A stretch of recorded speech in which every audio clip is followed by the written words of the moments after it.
Parul university में engineering छात्रों का प्रोजेक्ट एग्जीबिशन टेक एक्सपो 2019 का आयोजन किया गया था।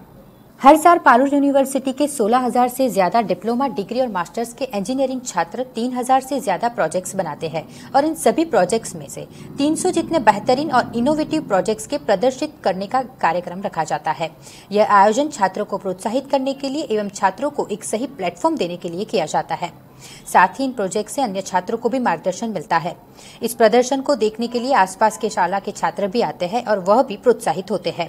साथ ही आसपास के औद्योगिक इंडस्ट्रीज के प्रतिनिधियों को भी आमंत्रित किया जाता है।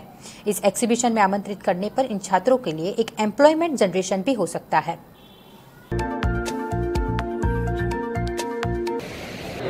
आज रोज पारुल यूनिवर्सिटी खाते એન્જિનિયરિંગના વિદ્યાર્થીઓનું પ્રોજેક્ટ એક્ઝિબિશનનું આયોજન કરવામાં આવેલ છે, જેનું નામ છે ટેક એક્સપો 2019। પ્રત્યેક વર્ષે પારુલ યુનિવર્સિટીના 16,000થી વધુ ડિપ્લોમા, ડિગ્રી અને માસ્ટર્સના એન્જિનિયરિંગના વિદ્યાર્થીઓના 3,000થી વધુ પ્રોજેક્ટ્સ બનાવવામાં આવે છે અને આ પ્રોજેક્ટ્સ પૈકી 300 સિલેક્ટેડ અને ઇનોવેટિવ પ્રોજેક્ટ્સને પ્રદર્શિત કરવામાં આવે છે। આ પ્રદર્શન યોજવાનો મુખ્ય હેતુ વિદ્યાર્થીઓના ઇનોવેટિવ આઈડિયાઝ અને પ્રોજેક્ટ્સને યોગ્ય પ્લેટફોર્મ મળી રહે તે માટેનો છે। આ સિવાય આ પ્રોજેક્ટ્સમાંથી અન્ય વિદ્યાર્થીઓને માર્ગદર્શન મળે। આસપાસની સ્કૂલના વિદ્યાર્થીઓ પણ આ પ્રદર્શનને નિહાળવા માટે આવે છે, તેમને પણ એન્જિનિયરિંગ વિશે રસ કેળવાય એ માટેનો છે। અને પારુલ યુનિવર્સિટીની આસપાસના ઔદ્યોગિક એકમો તેમજ ગુજરાતના અન્ય વિસ્તારના ઔદ્યોગિક એકમોના રિપ્રેઝેન્ટેટિવ્સને આ એક્ઝિબિશનને મુલાકાત લેવા માટે આમંત્રિત કરવામાં આવે છે કે જેથી તેઓ બી વિદ્યાર્થીઓના ઇનોવેટિવ પ્રોજેક્ટ્સને નિહાળી શકે અને વિદ્યાર્થીઓનું એક એમ્પ્લોયમેન્ટ જનરેશન થઈ શકે। અને આ સિવાય આ ઇનોવેટિવ પ્રોજેક્ટ્સને ઇન્ટેલેક્ચ્યુઅલ પ્રોપર્ટી રાઇટ્સ તરીકે રજિસ્ટ્રેશન મળે તે માટેની બી પ્રક્રિયા યુનિવર્સિટી દ્વારા હાથ ધરવામાં આવે છે। છેલ્લા કેટલાક 5 વર્ષોમાં પારુલ યુનિવર્સિટી દ્વારા કુલ 127 આઈપીઆર ફાઇલ કરવામાં આવ્યા છે અને આ આઈપીઆર ફાઇલ કરવાનો મુખ્ય હેતુ વિદ્યાર્થીઓના ઇનોવેટિવ આઈડિયાઝ, શિક્ષકોના ઇનોવેટિવ આઈડિયાઝના ઇન્ટેલેક્ચ્યુઅલ પ્રોપર્ટી રાઇટ તેમને પોતાને મળે તે માટેનો હોય છે અને કઈ રીતે એમાંથી આગળ કોમર્શિયલ પ્રોડક્શન થઈ શકે તે માટેનો હોય છે। આ પ્રકારના ઇનિશિયેટિવ્સથી વિદ્યાર્થીઓને પણ એક પ્રોત્સાહન મળે છે, પોતાના પ્રોજેક્ટ્સને પ્રદર્શિત કરવા માટે એક અનોખો એમને પ્રોત્સાહન મળી રહે છે। Thank you.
ये हम लोग को ऑलमोस्ट सब प्रिपरेशन करने के बाद और सारे रिसर्च पहले के जो हुए वो पढ़ने के बाद हम लोग को कुछ करीबन 4 से 5 महीने लगे थे और ये जो मेटल फॉर्म है वो बनाने में लास्ट के 2 महीने लगे थे हम लोग को। इससे कोई फायदा क्या नुकसान? इससे नुकसान तो वैसे एक ही बात का होता है कि थोड़ा केयर करना पड़ता है कि मेटल है उसको स्टर करते वक्त थोड़ा कंटेंट स्ट्रक्चर रहे जो मेटल को बाहर फेंके ना। और बाकी फ़ायदा तो बहुत है क्योंकि ये मेटल को लाइट कर देता है। कंपोजिट मटेरियल जो भी हो वो एक्चुअली में क्या करता है कि strength to weight ratio increase करता है।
અમારી એક mechanical tracking of solar system એક પ્રોજેક્ટ લાવ્યા છે, જેમાં અમે સોલારની જે સનરાઈઝની જે પણ મુવમેન્ટ હશે એ પૂરી આખા દિવસની એ ટ્રેક કરશે અને એ આપણને મેક્ઝિમમ આઉટપુટ આપશે.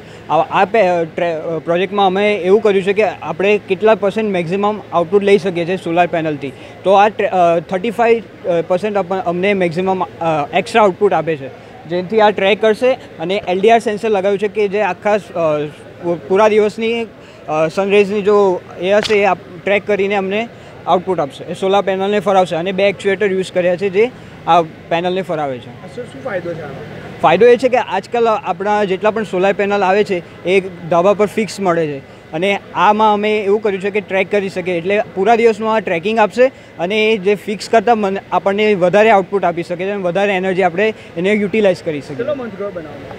આને કંઈક 2 મહિના ગયા છે બધો સામાન લાવવાથી અને એને કરવાથી. આપણો પરિચય? મારું નામ અંકુર ભુઈ છે અને આ મારી ટીમ છે જે અમને આ પ્રોજેક્ટમાં પૂરો કર્યો છે. અને અમારા મેન્ટર હતા રીતલ મેમ, જે અમને બહુ ગાઈડ કર્યા છે.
આ અમારી વ્હીકલ છે, હાઇબ્રિડ ઇલેક્ટ્રિક વ્હીકલ છે. જે હાઇબ્રિડનો મતલબ થાય છે કે ફ્યુઅલ અને સોલાર બંનેને મિક્સ કરીને અમે જે જનરેટ કરીએ છીએ અને એના થ્રુ અમે ચલાવીએ છીએ. આની અંદર ફ્યુઅલથી બી ચાલે છે અને સોલારથી બી ચાલે છે. આમાં 4 બેટરી યુઝ કર્યા છે જે 48 વોલ્ટના છે અને 12 વોલ્ટની 4 પેનલ યુઝ કરી છે. તેના દ્વારા જનરેટ થાય છે પાવર અને બેટરીમાં સ્ટોર થાય છે અને એના થ્રુ વ્હીકલ ચાલે છે. જ્યારે પણ અમારું મતલબ બેટરીનો પાવર ઓછો થઈ જશે અને બંધ થઈ જશે તો ઓટોમેટિકલી એ ફ્યુઅલ પર ચાલવાનું ચાલુ થઈ જશે. એટલે એનો મેઇન એડવાન્ટેજ એ છે કે ઓટોમેટિકલી જનરેશન થાય છે અને આ મેઇન પર્પઝ એનો એ છે કે પોલ્યુશન ફ્રી છે અને ફ્યુઅલનું કન્ઝપ્શન ઓછું થાય. જે અત્યારે માર્કેટમાં ફ્યુઅલનો ક્રાઇસિસ છે એના માટે અમે લોકોએ આ ડિઝાઇન કરવામાં આવી છે. આજે બેટરી આના પર કેટલી ટોટલ ચાર્જ થઈ શકે છે, જે આપણે ટોટલી જે રેગ્યુલર રીતે ચાર્જ કરીએ છીએ અને આમાં કેવી રીતે ચાર્જ થાય છે? સેમ જ એક પ્લગ દ્વારા ચાર્જ કરવામાં આવે છે. 2 થી 2 અડધી કલાકમાં ચાર્જ થઈ જાય છે અને જો સોલારથી કરીએ ને આપણે તો 8 કલાક જેવું થાય છે. પ્રકારની ગાડી બનાવી છે અને શું છે અંદર નવી ટેકનોલોજી? હા, હવે જેમ આપણે જાણીએ છીએ કે હમણાં સમયમાં બહુ પોલ્યુશન થઈ રહ્યું છે વાહનોના લીધે, અને બીજા પ્રકારે પણ કે ડીઝલ કાર ચાલે છે તો એમાં બહુ પોલ્યુશન થઈ રહ્યું છે. તો એને અમને બચાવવા માટે કંઈ પણ રીતે સોસાયટીને એનાથી નુકસાન ના થાય એને બચાવવા માટે અમે ડીઝલ અને હાઇડ્રોજનથી બને એવી કાર બનાવી છે, ચાલે એવી કાર બનાવી છે. હવે એમાં આપણે જેવું જાણીએ છીએ કે પૃથ્વી 5 તત્વોથી ચાલે છે: પૃથ્વી, જલ, આકાશ, અગ્નિ અને વાયુ. એવી રીતે અમે અમારા આખી 20 જણના મેમ્બર્સને 5 ટીમમાં ડિક્લેર કર્યા છે, જેમાં દરેક ટીમમાં 4 મેમ્બર આવેલા છે. અમારી પૃથ્વી ટીમનું કામ છે કે જે બી અમે ગાડી બનાવી છે એની ડિઝાઇન એ પૃથ્વી ટીમે કરી છે. પછી આવે છે અગ્નિ ટીમ. અગ્નિ ટીમમાં જેઓ અમારા કોલેજમાં એક ટેસ્ટ રીક છે ડીઝલની, એના પર ડિઝલના પરફોર્મન્સ થયા છે કે ખાલી ડીઝલ હોય તો એન્જિન કેટલું એમિશન આપે છે અને ડીઝલ અને હાઇડ્રોજન હશે તો એન્જિનનું એમિશન કેટલું હશે, એ બીજી ટીમે કામ કર્યું છે. પછી આવે છે જલ ટીમ. જલ ટીમનું કામ એટલું હતું કે જે બી હાઇડ્રોજન પેદા કરવાનો છે પાણીમાંથી એ ઇલેક્ટ્રોલિસિસ પ્રોસેસથી એમને એક કીટ બનાવી અને એ કીટ થ્રુ એમને આ હાઇડ્રોજન પેદા કર્યો. હવે આવે છે વાયુ ટીમ. વાયુ ટીમનું કામ એ હતું કે જે બી હાઇડ્રોજન પેદા થયો છે એને જે કીટથી આગળની સિસ્ટમ એટલે કે એન્જિન સુધી ડીઝલમાં કઈ રીતે મિક્સ કરશે એ આખી પ્રોસેસને વાયુ ટીમે કરી અને મારી ટીમ છે આકાશ, જેમાં અમે સોલાર પેનલનો યુઝ કર્યો છે. સોલાર પેનલમાં અમે 3 કમ્પોનન્ટ યુઝ કર્યું છે: સોલાર પેનલ્સ, એનો ચાર્જ કંટ્રોલર અને બેટરી. તો જે બી સોલાર પેનલથી પાવર જે ડેવલપ થશે એ ચાર્જ કંટ્રોલર થ્રુ એ બેટરી ચાર્જ થશે. આ બે ચાર્જ થયેલી બેટરીનો યુઝ જે HHO કિટ મેં જેમ કીધી તમને કે હાઇડ્રોજન પેદા કરશે એ HHO કિટમાં જશે અને એ પાવરનો ત્યાં યુઝ થશે. એવી રીતે અમે આ આખો પ્રોજેક્ટ કર્યો છે. આ પ્રોજેક્ટ કરવામાં અમને લગભગ 7 થી 8 મહિના જેટલો ટાઈમ ગયો છે, જેમાં એક ટીમ અહીંયા ટેસ્ટ કરતી હતી ત્યારે બીજી ટીમ ત્યાં ફેબ્રિકેશનનું કામ ચાલુ હતું. એવી રીતે અમારા 20 મેમ્બર છે, બહુ મહેનત કરીને આ પ્રોજેક્ટ પાર પાડ્યો છે. જે આપણો પરિચય આપી. મારું નામ મુકુંદ કોલેકર છે. હું પારુલ યુનિવર્સિટીનો સ્ટુડન્ટ છું, લાસ્ટ યરનો છું.